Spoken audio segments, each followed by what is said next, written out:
Pro Production-ы бүтээл. Миний нөгөө нэг шүдний сойжны үйлдвэртэй болох гэж байгаа хийж байгаа гэдэг санааг сонсонгуудаа ануудаараа наад чи бүтэхгүй штэ гэл тэглээ. Тэнгүүд нь яасан бэ гэсэн чинь энэ 65 оны сойж одоо л ингээд үс нь унаагүй болж лээ штэ хэрэглэл болж лээ штэ гэж. За намайг Анудар гэдэг. Би шүдний их хэмж мэргэжилтэй. 2008 онд шүдний их хэмж мэргэжлэр төгсөөд одоо готл ингээд шүд дээр ажиллаж байна. Манай аав бол гавьяат эмч хүн байдаг. Тэгээд Эрхэнбаатар гэдэг эхнэл усын эрдэм шинжилгээний төвд маш олон жил ажилласан. Ангаахт багшилж байсан. Ингээд яг насаараа л эмэгтэйчүүд их барихын төлөө одоо амьдралаа зориулсан. Манай ээжийн хувьд болохоор манай ээж маань эмч мэргэжилтэй. Тэгтээ ангаахын шинжилгээ ухааны сургуульд тэтгэврт гартлаа утлаа ажилласан. Ангаахын англи хэлний багш гэсэн үг. Тэгэхээр бараг л бас л эмч. Манай эмээ бас эмч байсан. Тэгэхээр одоо ерөнхийдөө бол ингээ 3 үеийн эмч. Би бол өөрийнхөө аавыг бол онцгой гэж бас боддог. Маш их захиа бичин ер нь бол магадгүй одоогийн ч гэсэн зорилгоо би бас ааваасаа өвлөж авсан байх гэж боддог. Залуу үедээ болохоор ихийн эндэгдлийг бууруулна гэсэн тийм зорилгыг би яг ааваасаа яг анх ингээд сонсч байсан. Тэгээд яг одоогийн бас нэг хийж байгаа бүх юм маань холбогдоод бас нэг ident гэдэг мэдээж ident гэх брэнд үүсгээд тэгээ бас Монгол улсын шүдний цаорол тодорхой хэмжээгээр багасгах хэрэгтэй гэсэн бас нэг манай компани нийт манай хамт олонний хамгийн гол зорилго. Одоо энэ дэр нөгөө монгол үг бичиж биднээс ярилцж байгаа. Тэгэнгүүт яг энэ логоныхын дарцыг нь яг нэг хэмжээнийхэн дагуу гэдэг энийг нь арай жоохон жижигхэн болгоод тэгэнгүүтээ энд нь монгол үгнүүдээ бичээд тэгээд энд нь бас нөгөө үг бас нэмэх гээд явж байгаа шүү. 10 жилдээ бол орос сургуульд сурдаг байсан. Тэгээ орос цэцэрлэгт явдаг байсан. Орос школоор ингээд жоохон хөгмөдсөн гэх юм уу. Манайх гуруулаа. Би дээрээ нэг ахтай, доороо нэг дүүтэй. Багаасаа бид гурыг нэг хүмүүжилжсэн. Боловсралтай бол юм сурал гэж айгүйх тэгдэг байсан. Манай аав ээж хоёр багш эмч байсан болохоор эмч болохгүй гэж боддог байсан өнөөлөл. Тэгээд яагаад чимдээ заастаа яг тэрийг хийхгүй шүү. Ста гоё бизнесийн хүн болно ч гэдэм үү. Айгүй гоё нөө хуйлч болно гэл. Бүр тис сандаа юм бодож явдаг байсан. Яг үнэхээр гівчиг тэгэл алин модноосоо холддгоо гэдэг шиг. За ер нь бол би эмч болъё. Тэгээд манай ээж бас нөлөөлсөн. Тэгээд чи эмч болвол бас эмэгтэй хүнд гоё гэл ингээд одоо тэгээд тэр шийдвэртээ ерөөсөн харамсдаггүй. Хоёулаа сарын дараа дахиад нэг ирээд тэг зургийг авахуулаад тэгэнгүүтээ гайгүй яг энэс ийм энэ нэг жоохон нэг дутуу байгаа юмнууд дээ шүү дээ тий. Тэднээс нь ингээд сайжраад ороод ирэх юм бол шүдээ дуусах эхлэн тавигдчихээн гэсэн үг шүү за. Миний мөрөөдөл бол ингээд Америкт сурмаар гэж бодож илээсэн. Гэхдээ эцэг ихийн хувьд бол нөгөө нэг төлбөрийн хувьд бол жоохон асуудалтай байсан болохоор би ямар ч гэсэн би энэ нөхцөл бололцоогоороо би яг хаашаа гадаад руу сурч болох уу гэж судалж байгаа. Тэгэл нөө шалгалтууд өгөөл яваал. Тэгээд Кубын хуваарийг аваад тэгэл нарийн мэргэжлийн эмчийг шууд болох боломжтой юм байна гэж бодоод шүдний эмчийг сонгоцсон да. Тэгээд Япон руу 2009 оноос 2013 он хүртэл одоо ангаах ухааны докторыг зэрэг хийсэн. За энэ бол миний хувьд бол би энийг бол бүр аз гэж боддог. Яагаад гэвэл би Хорвагийн нөгөө нэг хоёр туйлыг бас харсан. Мэдээж Япон маань бол хөгжлийн дээд зэгтээ хөрссөн тийм улс. Тийм улсаас мүлгэр жишээ авч ажиллаж үзсэн, сурч үзсэн. Маань бас нэлээд туслаад тэгээд нөгөө шүдний эмнэлэгт ингээд би ажилладаг байсан. Тэнд бол миний амьдралын одоо яг энэ өнөөдрийн Продент гэдэг эмнэлгийн маань одоо яг суур болол яг тавигдсан. Бүх доторх эмнэлгийн менежмент, бүх яаж ажилдаг, чиглэл одоо ингээ хөгжсөн хэлбэр гэдэг ингээ бүх юмыг надад эд эсэн болох бас боломж нь тавигдсан. Би 30 жилийн өмнө Монголд сайн үйлсийн ажиллаар ирээд Анугийн аавтай танилцаад охиноо шүдний эмч болох хүсэлтэй байгаагаа хэлж байсан. Ингээд 2009 онд Ану маань Япон улсад ирээд миний удирдлаганд ор 4 жил судалсан.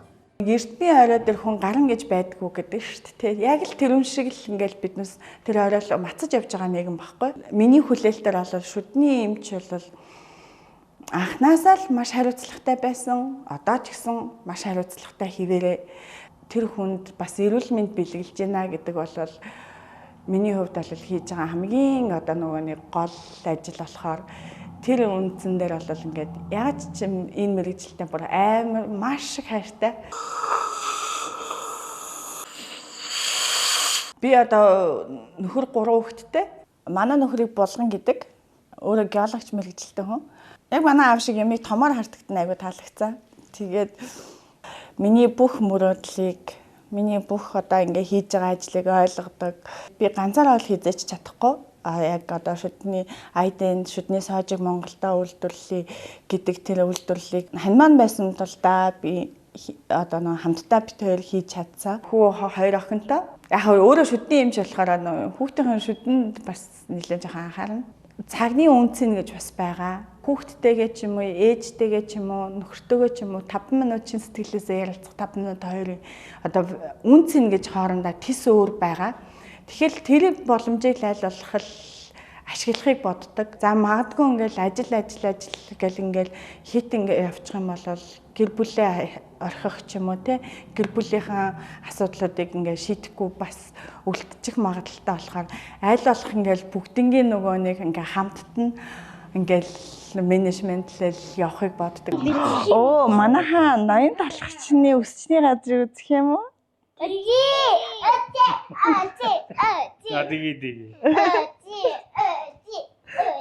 2013 онд Монголд ирээд анагаахын шинжилгээ ухааны сургуульд багшилсан. Багшилж байгаа үедээ биднээс юу харсан бэ гэхээр нөгөө нэг жоохон эрүүл мэндийн тогтолцоогоо биднээс шинээр бас арай шинэлгээр хий гэж бас бодоод 2015 оноос хойш одоо яг Prodent гэдэг брендийг одоо эмнэлгийг үүсгэн байгуулад тэгээд ажиллаж байгаа.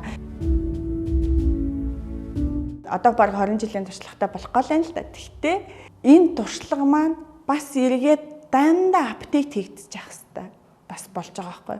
Шинжилгээ ухаан гэдэг чинь өөрөө судалгаанд суурилсан, нотлохонд суурилсан байдаг. Тэгэхээр биднээс байнга л өөрснийгөө шинэ юмнууд энэ дэлхий дээр шинээр гарч ирдэг. Тэр болгонтой хөлний зэрэгцүүлж алхах хэрэгтэй.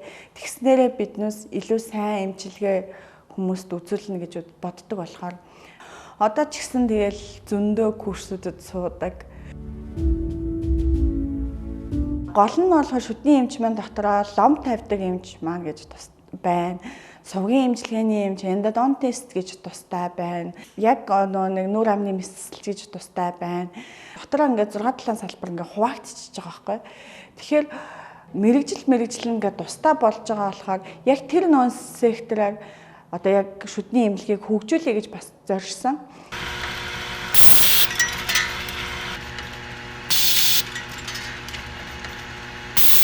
Шүдний цоорол их байгаа гэдгийг хүн болго мэдж байгаа тий. Гэхдээ биднээс шийдэл байгаа тий. Тэгэхээр ямар шийдэл байгаа вэ гэхээр биднээс зүгээр л зөв дадлыг өөрсөндөө бий болгох. Шүдний цоорол гэдэг маань тиймч давдшгүй, дийлшгүй өвчин бол биш. Шүдний эмч маань 3 удаа 3 минутаар шүдээ угаадаг гэдэг маш энгийн ойлгомжтой тэр дадлыг одоо ус даяараа суулгачих юм бол тэгэл болоо. За би өөрийн хувьд ч гэсэндээ 2002 онд шүдээ угаад сурсан шүү дээ. Нөгөө шүдний эмчээс сурч эхлээл би ингэж шүдээ угаад юм байна гэж сурсан. Одоо ингээл дэлхийд даяараа шүүгэрлийн хоол одоо маш их чихэрлэг хоол идэж байна. Тэгэхээр биднээс яах ёстой вэ гэхээр зүгээр л нөө 3 удаа 3 минутынхаа дадлыг л хийчих хэрэгтэй. Амны хөндийг цэвэрлэхэд сойд сонгохдоо хамгийн жижиг толгойтой сойдсны үс хит хатуу биш сойдыг сонгох хэрэгтэй. Шүдийг сойзоор угаасан ч бүрэн цэвэрлэгдэхгүй байх магадaltaй учраас 3-6 сар тутамд шүдний эмчид заавал үзүүлэх шаардлагатай. Одоо ингээд энэ зурган дээр бол хар хэсэг нь хоосын орон зай харагддаг. Цагаан хэсэг нь болохоор хатуу орон зай тэгэж харагддаг шүү. За энэ чинь имплант болохоор ийм тод ийм цагаан өнгөтэй биш үү? Тэгэнгүүтээ энэ нөгөө нэг энэ резвагийнхан дундуур ингээд нэг сааралтад ингээд ороод ирсэн байгаа. Эндээ арай нэг өөр, энэ чинь нэг арай өөр агаад тэ. Тэгэхээр энэ маань болохоор нөгөө нэг ясны бороолт бөгөөд остеинтеграшн бол явагдаж байна. Асуудалгүй ингээ бас нэлээд имплант маань идэж байна гэсэн. Би 13 онд Монголд ирэнгүүтээ шүдний сойж худалдаж авч чадаагүй. Японд ийм жижигхэн шүдний сойжор ингэж угаадаг байсан. Монголд ирээд гэсэн чи бүр ингээд ийм том сойжнууд ингээд шүдний сойжнууд байдаг.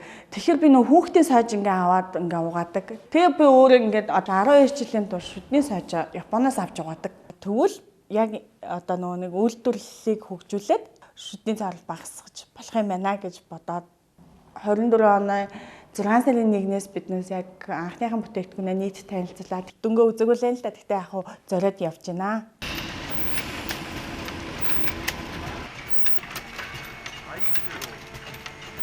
Сигийн гарынхын барилтыг одоо гарт барихад дэвтэйхэн хэмжээг бүх хэмээн ингээл нэг ингээд яг зориг болгоод ажилласан нь бол бас хийж чадсан юмны нэг юм болов.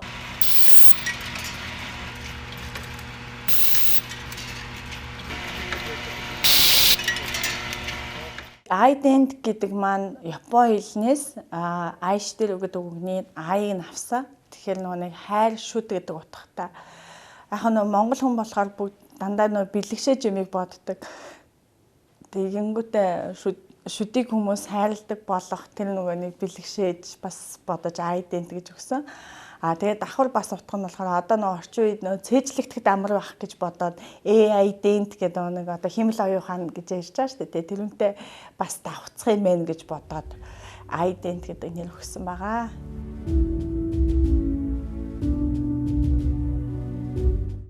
Монголчууд бас нэг үндэсний үйлдвэрлэлтэй бас итгэдэг болж байгаа юм байна. Бие биендээ ингээд хүндэлдэг, хайрладаг болж байгаа юм байна.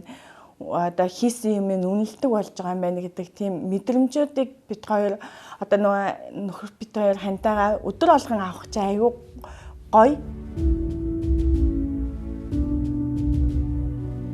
Одоо нэг яг дэлгүүртэр ингээ очингууд чинь нийт төрлийн ганцхан бүтээгдэхүүнтэй. Тэгээд тэр нь Монголд байсан ч гэсэн хамаа авахгүй.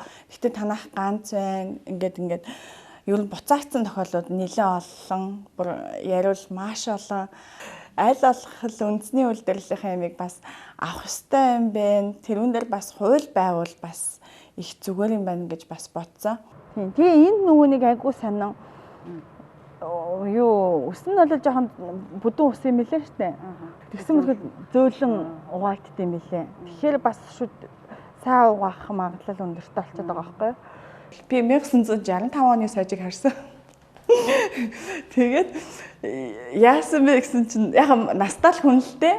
Тэгэнгүүтээ нэг миний нэг шүдний сойжны үйлдвэртэй болох гэж байгаа хийж байгаа гэдэг нэг санааг сонсонгуудаа ануудаараа наад чи бүтэхгүй штэ гэл тэглээ. Тэгэнгүүт нь яасан бэ гэсэн чинь энэ миний хар энэ 65 оны сойж одоо ч ингээд үс нунаагүй болж лээ штэ хэрэглэл болж лээ штэ гэж. Одоо ч тиймэрхүү юмнууд байгаа. Тэгтээ биднээс бол шүднийхэн сойжийг солих хэвээр. Дээрэс нь нэг яг шүдний сойжийг 4-6 7 хоногийн дотор солих хэвээр. За 3-6 сар гэдэг байсан бол одоо бүр ингээд цаг нь багасаад байгаа байхгүй. За яагаад тэгж байгаа гэхээр биднээс дооны альчуурыг ингээд биднээс хэрэглээлээд тэгэл ингээд нэг сар хэрэглэчихээр жоох хэцүү болчихдээ шүү дээ. Ер нь бол яг л тэрүүнтэй адилхан байхгүй. Биднээс ингээд харахад бол нэг ингээд за энэ бактери байгаа даа гэдэг бас нэг бодол тээгээд тэгэнгүүтээ тэрийгээ солимор санагдаал тэ тэгэл солидогтой л адилхан уул нь бол шүдний сойжийг бас солих хэрэгтэй байхгүй.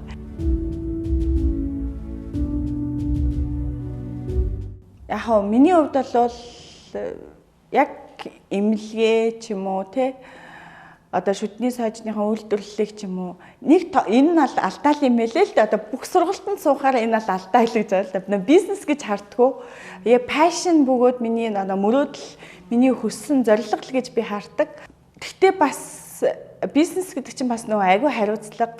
Нэгдүгээрт биднээс шууд бус утгаар хүмүүсийн амьдралтай холбогдчихийдэг.